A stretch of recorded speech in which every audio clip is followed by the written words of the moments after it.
Ons groet en verwelkom ook almal wat nou elektronies by ons aandiens aansluit, ons eerste aandiens van die jaar 2026.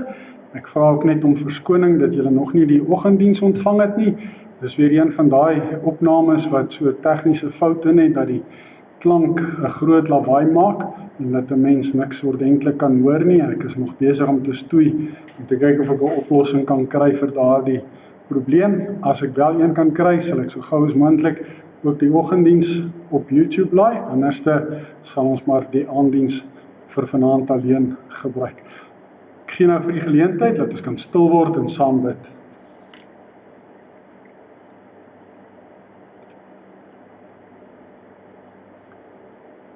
Ons almagtige God en hemelse Vader,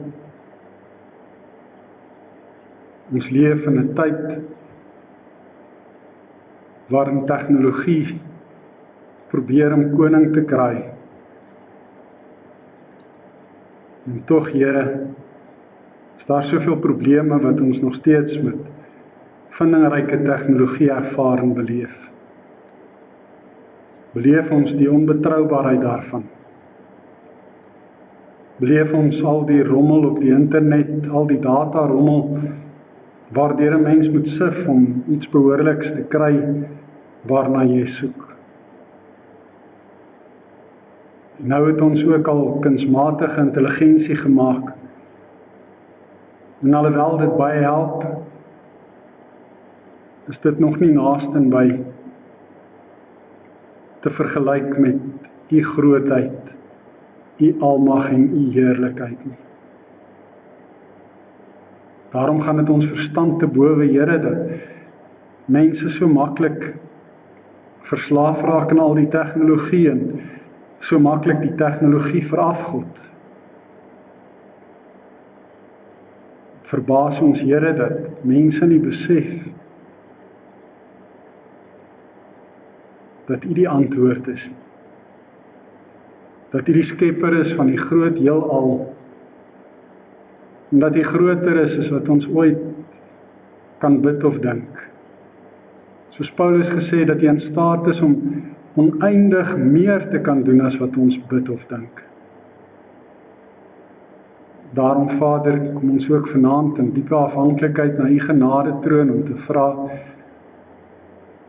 dat u ook vir ons uit u woord weer 'n boodskap sal gee wat ons diep in ons harte kan bære, wat ons kan toerus, geestelik verryk en versterk, sodat ons u kan dien met dankbare oorgawe en toewyding in alle opregtheid.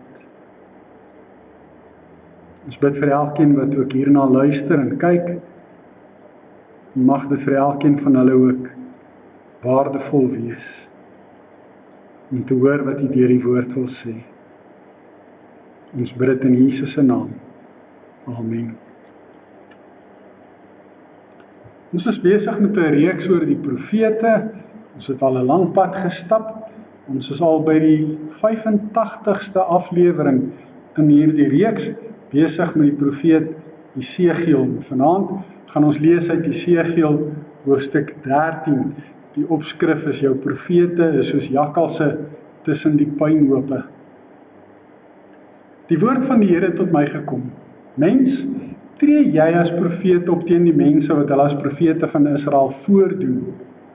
Sê vir die mense wat as profete uit hulle eie optree uit hulle eie verbeelding, hoor die woord van die Here.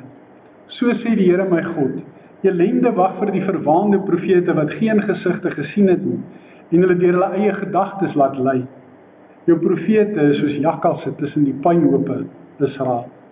Hulle het nie gegaan na waar die muur omgeval het en weer 'n muur om Israel gebou, sodat hy staande kan bly in die oorlog wanneer die oordeelsdag van die Here kom nie. Hulle het gesigte gesien wat nie daar was nie, en hulle waarsêre is leuns. Hulle sê, die Here sê, al het hy hulle nie gestuur nie. En dan verwag hulle dat hy moet laat uitkom wat hulle sê. Hulle sien gesigte wat nie daar was nie en hulle verkondig leuns as waarsêery. Hulle sê die Here sê, maar ek het dit nie gesê nie. Daarom so sê die Here my God, omdat wat hulle sê vals is, en omdat wat hulle as gesigte sien leuns is ek hulle teenstander, sê die Here my God. Tot sover ons skrifgedeelte vanaand. Ons gaan wel ook oor die res van Esegiel 13 gesels. Net eers so 'n bietjie van 'n voelvlug tot waar ons tot hier gekom het. Ons het in die vorige hoofstuk, in hoofstuk 12 gesien, hoe dat Esegiel weer 'n preek hulpmiddel ontvang het om die toekoms van koning Sedekia van Juda te profeteer. Jy sal nog onthou, hy moes in die nag 'n kappie aangesit het, so mantel aangetrek het, homself vermom het, en dan moes hy 'n gat in die muur gegrou het en daar uitgegaan het. En as hulle hom nou vra, wat maak hy dan? Het hy vir hulle sê, dit is hoe koning Sedekia gaan probeer vlug, maar hy gaan nie ver kom nie. Hy gaan gestraf word en gevang word. En daarmee saam moes hy ook die straf oor die volk aankondig, omdat hulle gedink het dat al hierdie dinge, hierdie strawwe eers in die verre toekoms gaan gebeur, sê hy, dit gaan nou gebeur. En dan in hoofstuk 12 vers 21 tot 28 kry Esegiel die opdrag om aan te kondig dat dit spoedig gaan gebeur, baie gouer as wat hulle verwag. En dan in hoofstuk 13 verskuif die fokus na die vals profete. Nou die groot kenmerk van die vals profete is dat hulle voorspoedpredikers was. Dat hulle nie die oordeele van God verkondig het nie. Dat hulle die mense gepaai het en gesê het, ag, alles is goed, alles is wel, alles is rustig. Jerusalem is die Godstad, en hulle het dit mos ook Sion genoem. Die tempel is daar, God is daar, en ons God is mos sterker as al die ander gode, so ons het nie iets om oor bang te wees nie. Ons kan maar net rustig wees. Dis basies hulle vals profeseë wat hulle verkondig het. Die Here sê vir Esegiel, hy moet vir hulle sê, hulle tree op uit hulle eie verbeelding. Dit is goed dat hulle self in hulle verbeelding uitgedink het. En hulle dra dus nie God se boodskappe oor nie. Hulle dra hulle eie boodskappe oor. En ek het net nou gebid ook oor kunsmatige intelligensie. Een van die dinge wat kunsmatige intelligensie nog nie regtig het nie, is verbeelding. Verbeelding is een van daai goed wat God ons gegee het, waarmee ons in ons gedagtes 'n prentjie kan vorm van dit wat hy besig is om vir ons te sê wanneer ons sy woord lees. Wanneer ons ook lofliedere tot sy eer sing, kan ons in ons verbeelding 'n prentjie daarvan sien. Wanneer ons sing God is hier teenwoordig, dan kan ons in ons verbeelding kan ons sien hoe dat God hier teenwoordig is. Maar dan gebruik ons verbeelding reg en goed. Die valse profete het hulle verbeelding verkeerd gebruik.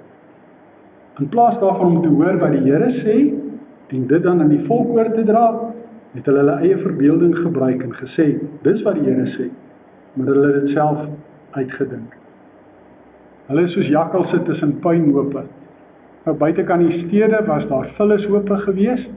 Die vullishope het gedurig gebrand, so dit was 'n aaklige reuk wat daar gehang het.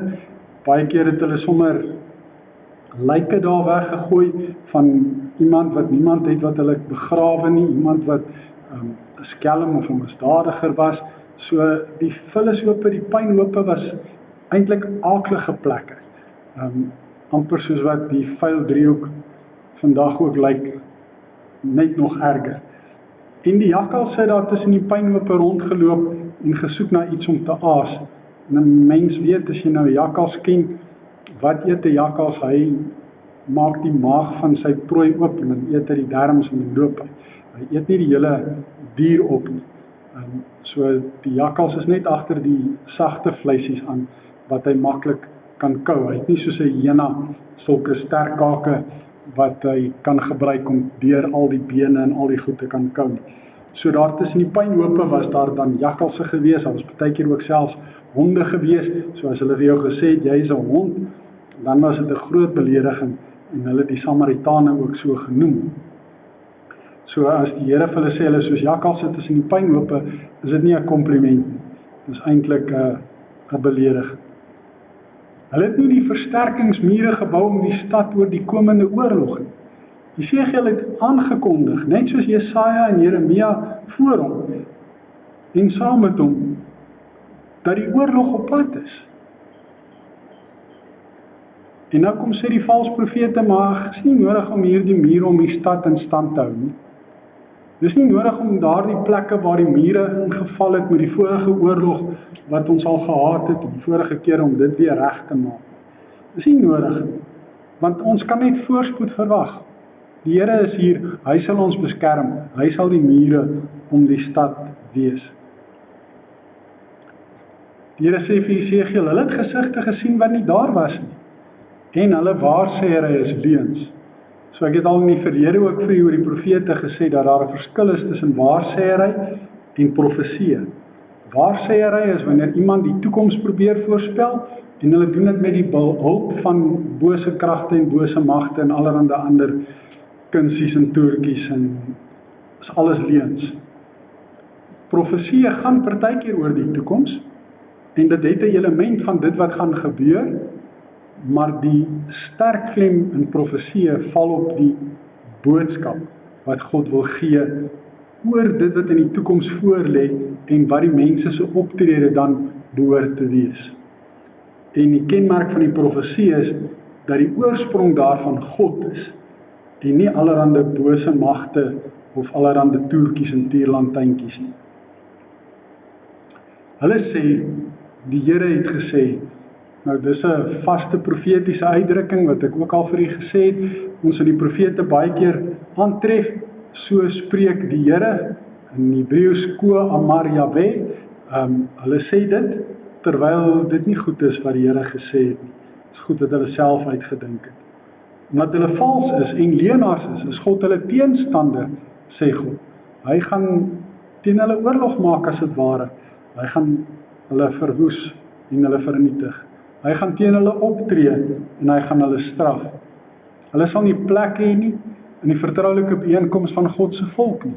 So daar in die eredienste waar hulle bymekaar kom om God te aanbid, wanneer hulle na die tempel en na die heilige plekke en die sinagoges toe gaan, hulle sal nie daar welkom wees nie. Hulle sal nie opgeskryf word in die boek van Israel en nie kom in Israel se grondgebied nie. So hulle gaan nie naam maak vir hulle self nie. Hulle gaan nie in die annale of in die geskiedenisboeke opgeteken en verskyn word nie. Hulle gaan nie genoem word nie, want hulle is leenaars. God se doel met hulle straf is om hulle te laat besef dat hy die Here God is. En dit het ons nou al 'n paar keer by die profete aangetref, dat dit baie keer die doel van God se strawe is om vir die mense te laat besef wie hy is. Dit gaan oor hom en oor sy identiteit. Hulle het die volk verlei deur hulle te paai en te sê dat dit met hulle sal goed gaan, dat hulle sal voorspoed ervaar en geniet. Die volk het wel 'n muur probeer bou, en wat het die valse profete gedoen? Hulle het dit net afgewit. Ons praat in Engels van whitewash. So, hulle het nie die muur versterk en behoorlik gebou nie, hulle het maar net so 'n wit verflaagie daaroor geverf en gedink, nou is die mure reg, terwyl dit nie die geval is nie. Maar God sê deur Jesegiel, stortreëns, haalstene en stormwinde gaan kom en die muur laat val. Nou, dit kan natuurrampe wees, maar dit kan ook simbolies wees van die oorlog wat op pad is.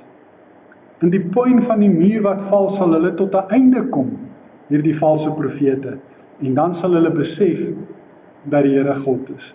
So wanneer hulle tot 'n einde kom, sal hulle besef wie God eintlik is. En as ons kyk na die gelykenis van die ryk man en Lazarus, wat Jesus vertel het, die ryk man wat in die hel beland het, Lazarus wat in die hemel beland het, daardie ryk man het op daai stadium toe vir die eerste keer regtig besef wie God is. Want terwyl hy op aarde was en hy sy rykdom gehad het, het sy rykdom hom getroos, het hy sy rykdom as sekuriteit gebruik, was sy rykdom sy God gewees wat hy gedien het. Hy het nooit besef wie God regtig is nie. Eers toe hy in die hel kom, het hy dit vir die eerste keer regtig besef. Hulle het voorspoed aangekondig, terwyl God op pad was om teëspoed te bring, en hy dit deur sy ware profete aangekondig het. Daar was ook vroulike vals profete, en vir hulle moes Jesegiel sê, elende wag vir die wat toerbande om hulle gewrigte vaswerk en sluiers van allerhande lengtes aansit om mense in hulle mag te kry. So hulle maak allerhande kleurvolle sluiers wat hulle so oor hulle gesig hang. Hulle probeer mooi lyk, hulle probeer mense beïndruk, hulle probeer alles om mense te paai en mense in hulle mag te kry. Maar dit werk nie. Nou is daar net so 'n kantlyn opmerking wat ek wil maak. In die nuus en in die media is daar baie sprake nou weer en baie gesprekke aan die gang oor die vrou in die ambt. Die vrou as verkondiger van die woord. Nou, 'n profeet is niks anders as die verkondiger van God se woord nie. En daar is baie vroulike profete in die Bybel gewees. In hierdie geval was daar nou vals profetesse, maar ons lees byvoorbeeld in die Nuwe Testament van die profetes Anna, wat met die geboorte van Christus geprofeteer het. En as ons luister na wat Elisabeth gebid het, toe Maria vir haar gaan kuier het, dan sien ons hoe sy met die Gees vervul was, en dat haar gebed eintlik ook 'n profesie was, en dieselfde met die gebed van Maria, wat daarop gevolg het. So, om vrouens stil te maak en te sê, hulle mag nie praat nie, omdat Paulus daardie woorde gebruik het, is om nie te verstaan dat daar ook vrouens was wat verkondigers van die woord was en as profete opgetree het. Paulus skryf in 'n bepaalde spesifieke konteks daardie woorde, waar vrouens nie toegelaat is om in die tempel te wees waar die mans is nie, en hulle moes dan, as hulle by die huis is, vir die mans vra, wat was die verkondiging van die woord, sodat die mans dit dan vir hulle kon vertel. Dis die konteks waarin hy dit geskryf het. So, hulle was nie eers daar teenwoordig nie, wat nog te sê, iets daar sê. Daar sekere plekke waar hulle wel kon wees, maar hulle kon nie oral wees waar die mans en die priesters ook kon wees nie. Dit was maar hoe dit in daardie tyd gewerk het in hulle kultuur en in hulle opset. So om te sê, vrouens mag nie God se woord verkondig nie, is om nie te sien dat daar ook profetesse of vroulike profete in die Bybelse tyd was. God vra hier die valse profete, kan julle my volk in julle mag kry en in die proses julle eie lewe bou. So kan julle my volk verlei sonder dat ek gaan optree, sonder dat ek gaan straf en sonder dat julle met julle lewe daarvoor gaan boet. Hulle het God se naam ontwy vir 'n paar hande vol gars en 'n paar stukkies brood. So hierdie valse profete het heeltyd aangedring op vergoeding. En dis nou maar 'n kenmerk van die voorspoed predikers, die voorspoed profete, dat hulle voorspoed verkondig, maar dat hulle ook die seën van die Here wil uitleef deur die mense aan wie hulle dit verkondig, geseën te word. So dit gaan net oor hulle self en hulle eie voordeel wat hulle daaruit kan kry. Hulle het selfs mense doodgemaak wat nie moes gesterf het nie, sê die Here deur Jesegiel vir hulle. So hulle het opgetree as regters, opgetree om die doodstraf toe te ken aan selfs mense wat onskuldig was, wat nie 'n behoorlike verhoor gekry het.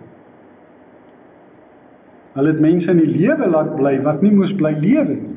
So mense wat wel skuldig was en wat wel die doodstraf moes kry, het dit nie gekry nie. Hulle het dus nie regverdig opgetree en reg en geregtigheid laat geskied nie. En dis een van die dinge wat God reg deur die Bybel baie sterk beklemtoon, dat reg en geregtigheid vir hom baie belangrik is. En die valse profete het dit verkeerd omgehad. Hulle het dit gedoen deur die volk te belieg en te bedrieg. Die volk wat eintlik so graag die leuns wou hoor. En dis waarom Paulus dan ook skryf vir Timoteus, dat daar in die laaste dae swaar tye gaan kom, waar die mense vir hulle leermeesters gaan bymekaar maak, wat net sê wat hulle graag wil hoor. Hulle sal die waarheid nie wil hoor nie, en hulle tot verdigsels wend, skryf Paulus vir Timoteus. En dis presies wat ook hier gebeur. Mense glo so maklik die leuen, maar die waarheid wil hulle nie hoor. Hulle glo so maklik as iemand vir hulle sê, dit sal met jou goed gaan. Jy sal voorspoed ervaar en geniet. Jy sal geseën word. Maar as iemand vir hulle sê, jy gaan gestraf word, dan dink hulle, ag man, jy weet nie waarvan jy praat. Hulle luister liewer vir die ander ou, wat mooi praatjies praat. Daarom sê die Here deur Jesegiel, dat hy die toerbande van hulle arms gaan ruk, die bande waarmee hulle mense soos voeltjies in hulle mag gekry het, en gaan hy die mense vir wie hulle so in hulle mag gekry het, vrylaat. Nou, presies hoe hier die toerbande gelyk het, dit is ek nou nie seker nie, dit word ook nou nie van ons hier gesê nie, maar ons sien die verwantskap tussen die waarsêery en dan die toordery, die bose magte en die invloed van die bose magte in hierdie waarsêery. Dit sien ons hier duidelik raak. En hulle die mense gevang soos wat iemand 'n voeltjie in 'n wip vang. Mense het hulle maklik gevang, maar God sal hulle weer vrylaat. God gaan hulle sluiers, al hierdie kleurvolle sluiers wat hulle oor hulle gehang het om mense te beïndruk, hy gaan dit afruk en hy gaan sy volk red uit hulle mag. Dis die belofte wat hy vir Jesegiel gee. God se volk sal nie meer 'n magtelose prooi in die hande wees van hierdie valse profete nie. En dan sal die valse profete, sien nie weer eens, besef dat God die Here is. So wanneer hy optree, gaan hulle besef wie hy regtig is.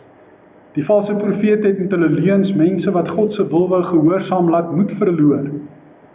Hulle het hulle nie moed ingepraat nie. Hulle het hulle nie geleer om op die regte pad te kom en om die afgode te los nie. Hulle het hulle maar net gepaai, hulle kalm en rustig gehou met allerhande leuns wat hulle gebruik het. God het nie sy volk smart aangedoen nie, sê hy vir Jesegiel, om vir hulle te sê, die valse profete het goddelose mense aangemoedig om hulle nie van hulle verkeerde lewe te bekeer en so hulle lewens te bou. So hulle het nie bekering gepreek nie. Hulle het nie vir mense gesê, julle mag nie aanhou sonde doen nie. Julle moet tot bekering kom en die sonde laat staan nie. Hulle het gesê, ag, is alright, gaan maar. Alles sal goed gaan. God is aan jou kant. Daarom sal die valse profete nie meer gesigte sien wat nie daar is nie, sal hulle ook nie met hulle waarsêery kan aangaan nie. God sal sy volk red uit hulle mag, en dan sal hulle besef, weer eens, besef dat God die Here is. So wat is die boodskap vir ons, as ons nou kyk na Jesegiel hoofstuk 13, daar is baie herhaling in hierdie gedeelte, soos wat jy ook raak gesien het, maar daar is ook groot ooreenkomste tussen hierdie valse profete en vandag se sogenaamde kultusleiers. Dit is nogal interessant as 'n mens na die dokumentêre programme op die televisie kyk oor kultusleiers. Hoe hulle mense in hulle mag kry, hoe hulle mense mislei met hulle leuns, hoe dit hulle sê dat hulle 'n direkte verbinding het, as dit ware met die goddelikheid. En baie van hulle maak daarop aanspraak dat hulle self oor goddelikheid beskik en dring hulle aan op aanbidding, dat die mense hulle moet aanbid in plaas daarvan om God te aanbid. Interessant hoe hulle altyd vir hulle ook 'n harem bymekaar maak van 'n klomp vrouens.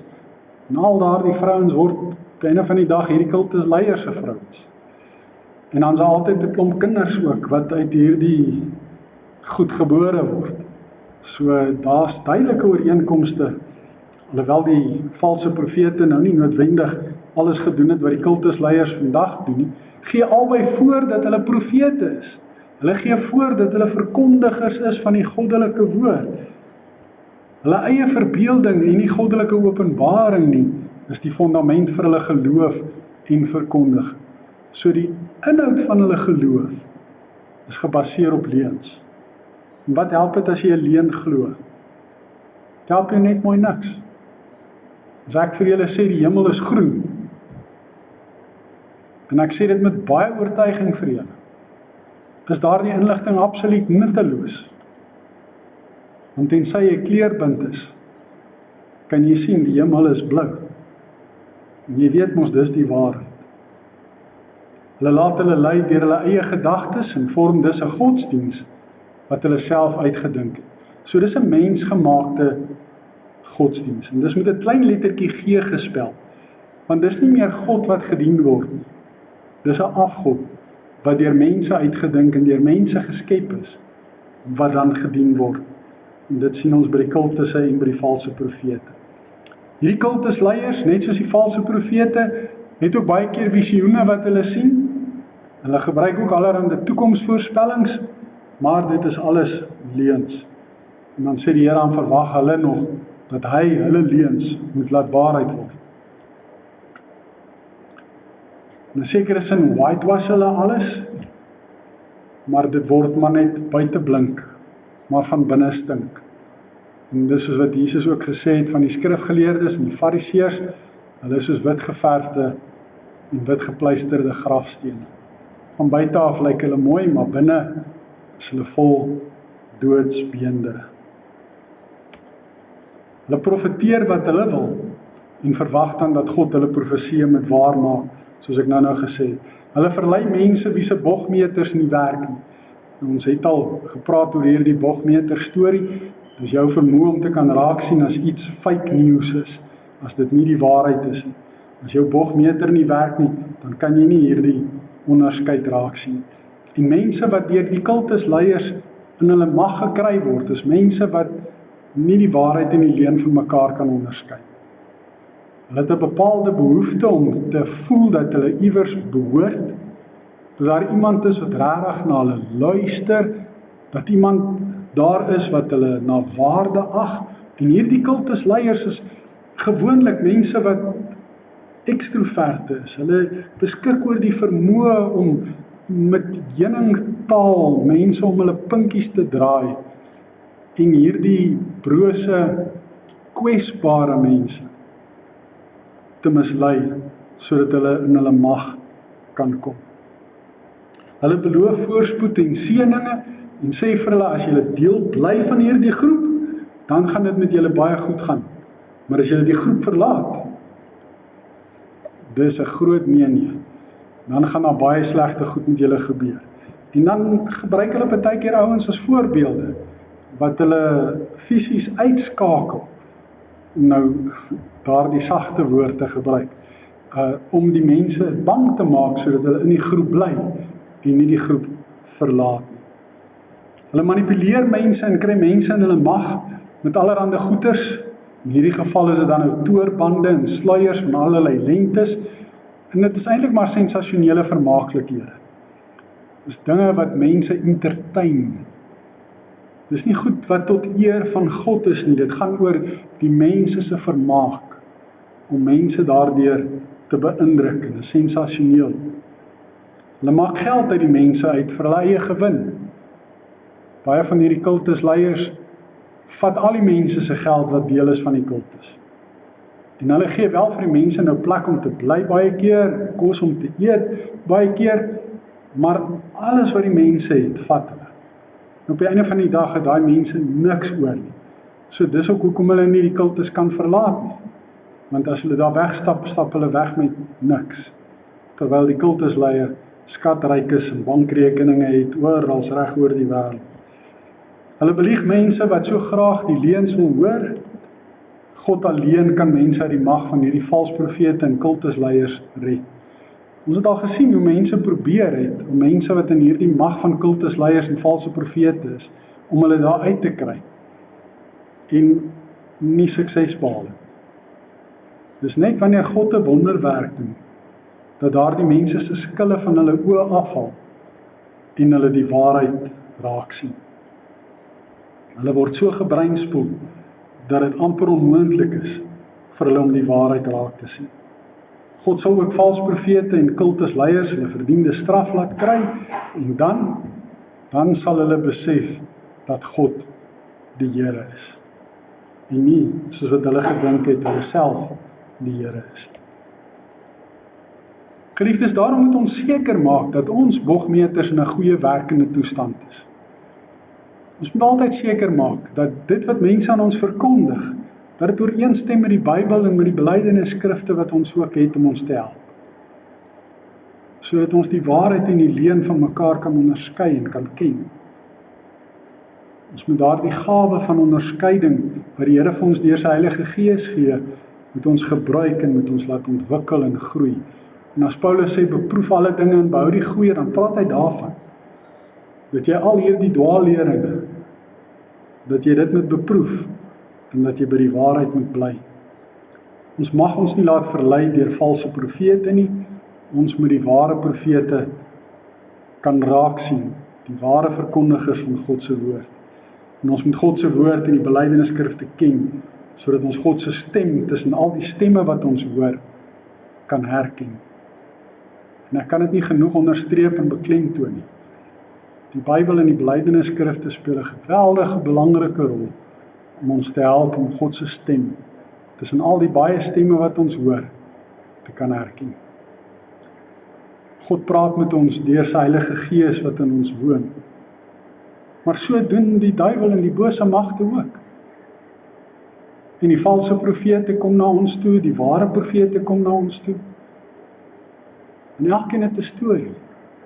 En elkeen se storie klink op die oor af met die eerste oogopslag geloofwaardig. Maar wat is regtig die waarheid? En vandag is daar nou allerhande multimedia tot ons beskikking, en so baie mense wat allerhande goed verkondig op die YouTube-kanale en TikTok en al die Pinterest en goed. En mense raak maklik daardeur meegesleer. Rukkie terug het iemand my juis geskakel oor 'n vriendin van hom, wat juis deur 'n klomp leuns meegevoer geraak het. En nou is hulle verhouding in die gedrang. En dis wat maar gebeur wanneer die goed plaasvind. Want die kultusleiers isoleer mense gewoonlik van hulle ander geliefdes. Want as hulle jou geïsoleer het hulle mag oor jou, kan hulle jou manipuleer. En dis hoekom hulle altyd sê, maar jy mag nie meer verbindinge hê met die mense wat naaste aan jou was.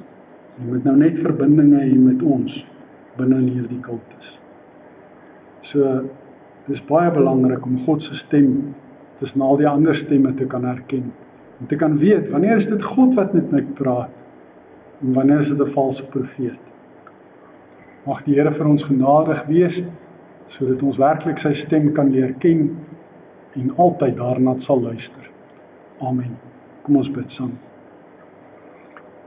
Hemelse Vader, ons besef dat ons juis ook in 'n tyd lewe waarin daar so baie stemme na ons toe kom. Stemme uit elke oord en om elke hoek en draai. Stemme vanuit elke medium. Maar Here, ons het vanaand weer gehoor dat baie maar soos jakkalse tussen die pynhope is. Dat dit nie regtig waardevol is. Dat al die leuns wat verkondig word, goed is wat mense se eie verbeelding is, wat hulle self uitgedink het. Dan stafel hulle dit baie keer uit, op allerhande bronne buitekant die Bybel, maak hulle asof dit die waarheid is. Vader, help ons om met wysheid en met insig te kan luister na al hierdie stemme. Om soos Paulus vir Timoteus geleer het om alles te beproef en om die goeie, om die waarheid te behou. Here, dan bid ons vir so baie mense wat in die mag is van valse profete en kultusleiers, wat deur hulle gebreinspoel en gemanipuleer word, deur hulle verarm word, deur hulle van die waarheid te beroof, van die ware godsdiens te beroof. Ons bid, Here, dat hulle sal besef dat U die Here is, dat hulle U sal werklik leer ken, dat hulle die waarheid sal ken, en sal lief hê, en sal vlug van die leuen. Vader, ons bid dat U hulle sal verlos, en dat U sal optree op die regte tyd, en dat die genade vir hulle en vir ons ook genoeg sal wees. Ek bid vir elkeen, Here, wat U woord verkondig. Ek wil vra dat U vir elkeen sal toerus met die nodige wysheid en toerusting om ware profete te wees en nie valse profete wat mislei nie. Ek bid vir elkeen van die kinders wat aan U behoort, waar hulle ook al hulle self in die wêreld mag bevind. Ek vra dat U vir hulle sal leer om hulle bogmeters in stand te hou en te gebruik, sodat hulle die waarheid en die leuen van mekaar kan onderskei. Ons bid vir elkeen wat siek is, vir elkeen wat hartseer is. Ons bid, Vader, vir elke bejaarde. Ons bid vir elkeen wat worstel met verslawing. Ons weet hoe moeilik dit is om daaruit vry te kom. En hoe maklik dit is om maar net weer terug te val. Ons bid ook vir hulle wat die dwelms versprei, dat hulle ook tot bekering sal kom en sal besef hoe dat hulle mense se lewens verwoes en vernietig. Vader, ons leef in 'n stikkende wêreld. 'n Wêreld wat eintlik maar pynhope geword het. Bewaar ons daarvan om nie maar ook net jakkalse op die pynhope te wees nie. Slie, vol leuns en vol bedrog nie. Help ons om vol te bly van die waarheid en alle opregtheid en om U lief te hê met ons hele hart, siel en verstand en ons naaste soos onsself. Ons bid dit in Jesus se naam. Amen. U het nou geleentheid om die Here te dien met die dankkoffers en dan gaan ons afsluit met die 258. Die woord van God is 'n vreugdevolle tyding, dis 'n bron van hartverblyding. Dis die evangelie woord, dis goeie nuus. Dis 'n woord van lig en lewe. Dit moet ons aardse strewe rig as 'n bevrydingswoord, want deur sy Gees laat God dit wees, woorde van sy openbaring, nie van mense se verbeelding nie, van sy heilsverklaring, van sy verlossingsverklaring. Mag dit ook vir ons die waarheid wees.